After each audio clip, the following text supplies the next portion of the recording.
Hello guys, welcome to 5th Generation Happy Shop and welcome to another unboxing po and testing. Shoutout po natin Sir Edison. So ngayon meron tayo ditong isang unit. This is airgun pistol po by Beretta. Ayan, as you can see, this is the OI or the operating instructions manual, OIM. And it's airgun pistol po, caliber 4.5mm or .177 po ito. So, bali, ang bala po nito ay bulitas. Ayan po, steel ball. Bulitas po siya, 4.5 in diameter po yan. Ayan po yung bala niya. Tapos, ito naman po yung kanyang propellant. Ito po ay CO2 cartridge 12G. And so, later on, ipapakita ko po sa inyo paano siya ilalagay sa magazine. Ayan. Owner's manual and also the maintenance manual. This is made in Germany po by Umarex. Yan, airguns po siya, no? Airguns. Yan, this is the box. Yan, model M9A3 by Beretta. Yan, airgun pistol, CO2 powered. Yan, meron siyang mga markings sa grip. Yung logo ng Beretta. Ayan. This is full metal po. CO2 blowback full metal pistol. Ang ganda ng sight. Ambidextrous manual safety. Yan, ano po siya, single and double action po ito. Single and double action. Tapos you can also put accessories such as flashlight or laser. Pwede kayo maglagay niyan. Tapos extended barrel na siya. Ayan. This is the M9A3, model M9A3 airgun pistol by Beretta. This is fully licensed or licensed by Beretta po. Ayan, licensed by Beretta. Gas blowback or CO2 blowback po na airgun pistol. Okay, so ngayon po maglo-load po tayo ng CO2 tsaka yung bala para po ma-test out natin. So ito po yung kanyang magazine, mag-release. Ito yung kanyang magazine. So ngayon meron siyang cap at meron siyang kasamang Allen tool. Kapag maglalagay kayo ng CO2, meron naman siyang free na silicone oil. Every time po yun na maglalagay po kayo ng CO2. Papatakan po natin ng oil. Alisin lang po natin yung cap muna.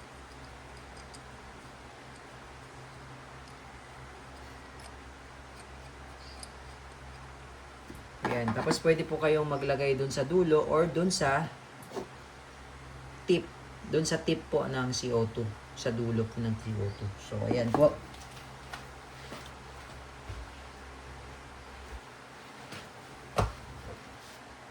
Mas convenient pag dito po tayo maglalagay ng silicone. Ayan. And then, ipapasok po siya dito. And then, ilalagay po natin yung cap. By hand lang po. By hand lang muna para po mailapat lang po natin yung thread. Huwag nyo muna siyang gagamitan ng Allen tool. Once na ilapat na, pwede na po kayong gumamit ng tool. Yan. Kasi higpitan po. So, ito po. Once na inigpitan na po natin, punctured na siya. Mapapunctured na po yung CO2. And then, kapag hindi siya naubos at tinanggal nyo, sisingaw po yung CO2. So, kailangan, bago nyo siya alisin, ubos po yung CO2. Yan. Iikot ko po para po ma-press o ma-compress po yung CO2 at mabubutas. Yan. Tapos, huwag nyo siyang higpitan ng todo. Tamang higpit lang po yan. Yan. Tamang higpit lang. Ngayon, pagdating naman sa bala, ito po yung kanyang follower at saka yung magazine. Ibababa nyo lang po yan. Ingat lang po, no? Support lang kasi baka mabitawan nyo. Pwede niyang itulak itong part na to tapos baka mabasa. So, ang gagawin nyo, yan. Katulad nyo, no? Nabibitawan siya, no? Yan. So, yan. Support lang. Tapos, dito nyo lang po ilalaglag yung bala. Ayan, dyan po. Sa may entry point niya. Meron parang, ano siya eh. Pasukan ng bala. Ayan.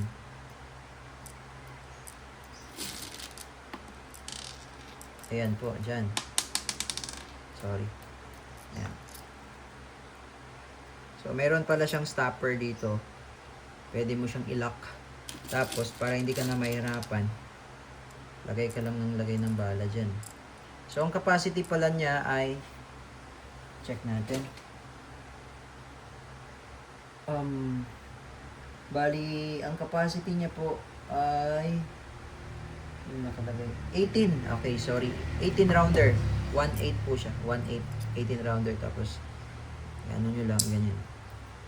Ayan na po yung kanyang magazine. So, ito, naturally, pwede siyang magasgas. Kasi kapag nilagay nyo siya dito sa unit, kasi meron siyang friction. So, normally, meron talaga siya, magkakaroon talaga siya ng gasgas. So, normal lang po yan. Ito. So, ito, pag kinasa nyo, yan, meron siyang safety dyan, no? Yan, yung safety. So, ambidextrous po siya. Ibig sabihin, kabilaan po yan. Yan. So, working. Yan. Yan. To, yung in-explain ko po kanina na ito po ay single and double action, no? Kapag naka-rest yung hammer, pwede mo siyang kalabitin. Yan, puputok siya. No? Pagka, yun po yung sa double action. Pag sa single action naman, yun yung ibababa mo yung hammer. Yan. So, yun po yung single and double action. So, ngayon po, halimbawa po ito, no? Ilalagay ko yung magazine. Yan, tapos, ang gagamitin ko is double action. O pwede po yun, direkta kalabit na po yun. Puputok na siya, no? Yan, katulad yan, di ba? Hindi ko po siya kinasa. So, ibig sabihin yung hammer hindi siya na-down. Pero ipuputok ko siya, nang hindi siya kinakasa, ikakalabit ko lang kaagad, puputok yan. Kasi meron siyang double action function. Double and single action. Okay, so testing po. Okay, so ayun po yung ating target. Ito po yung ating unit. Pakita ko lang ulit sa inyo yung bala niya. This is 4.5mm steel ball or bolitas po. Tapos CO2 powered. Ayan, single and double action. So now, we're going to use the double action function. Ayan, so hindi ko na siya ikakasa. Kakalabitin ko lang siya, no? Puputok na siya. Okay, ayan. Firing. Ayan, o. Diba? Pumutok na siya. Ayan. Pero dun sa first shot, kasi airgun siya eh. Dun sa first shot, hindi siya pumasok. Kumbaga yung bala hindi pumapasok kasi wala pa siyang load dun sa chamber eh. Wala siyang load sa chamber. Pero bali yung hangin lang yung lumabas. Yan. Yan. Kaya napansin nyo yung bote hindi nabasag. Nabasag lang siya dun sa pangalawa. Maga yung pinaka first shot niya, yun yung pinaka load ng chamber. Yan. And firing. Lakas oh. Yan. So nakikita nyo naman po yung ating target. Nadudurog talaga siya. Ayan. Dahil bolitas po ang kanyang bala. Okay, ubusin lang po natin yung kanyang bala hanggang sa mag-open chamber or open slide.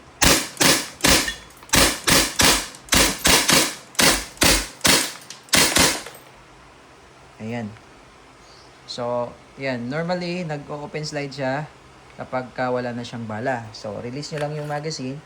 Pero ito, meron pa po itong lamang CO2.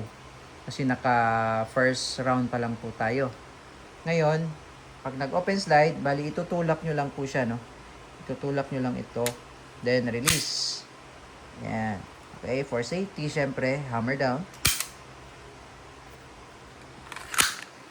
Ayan. So, yun lamang po ang basic na ano natin sa paggamit ng ating airgun. This is the model M9A3. Ayan, may mga markings pa yan, no? Ayan. Airgun po siya, no? May marking siya na 9mm, pero disclaimer, this is just an airgun pistol. Okay? Parehong-pareho lang kasi siya sa original na design. Okay, so again, thank you and have a nice day.